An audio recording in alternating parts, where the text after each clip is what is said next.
আসসালামু আলাইকুম প্রিয় দর্শক, আপনারা সবাই কেমন আছেন? আশা করি ভালো আছেন। আমি আলহামদুলিল্লাহ ভালো আছি। প্রিয় দর্শক, মাহি ইলেকট্রনিক্স অ্যান্ড আইপিএস টেকনোলজির পক্ষ থেকে আপনাদেরকে জানাই স্বাগত। দর্শক, আজকে একটি আইপিএস আমি রেডি করতেছি।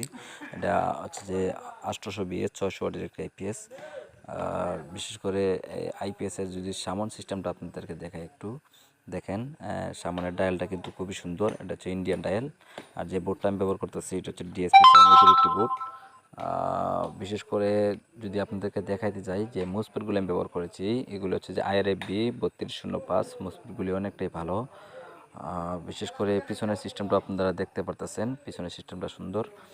তারপরে বাম সাইডে যদি আপনাদেরকে দেখাইতে যাই একটু লক্ষ্য করবেন যে আমি এদিকে 3টা ফিউজ ব্যবহার করেছি। এগুলো হচ্ছে ডিসি ফিউজ 40 এম্পিয়ার করে, যেন কোনো প্রকার বুল কালেকশন হলে বোর্ডটা নষ্ট না হয়। বিশেষ করে যে পিছনের শোল্ডারিংগুলি এগুলো কিন্তু আমি অনেকটাই মোটা করে দিয়েছি, কারণ এখানে অনেক প্রকার লোড থাকে, যার কারণে নষ্ট হওয়ার সম্ভাবনা থাকে। যে ট্রান্সফর্মারটা দেখতে পাচ্ছেন, ট্রান্সফর্মারটা হচ্ছে যে অরিজিনাল বিআরবি কোম্পানির কেবল দিয়ে বাদাই করা অরিজিনাল তামা। আর বিশেষ করে বোর্ডটা আপনারা দেখেন খুবই সুন্দর। আমি যখন ইনস্টল করব আসলে আইপিএসটা রেডি করলে অনেকটা সুন্দর হবে। এই ধরনের আইপিএস যাদের লাগবে আমার লগে যোগাযোগ করবেন, ইনশাল্লাহ দেওয়া যাবে। আমার দোকান হচ্ছে শ্রীকুটা বাজার, চুন্নারঘাট, হবিগঞ্জ। এই পথে সবাই ভালো থাকবেন। আসসালামু আলাইকুম।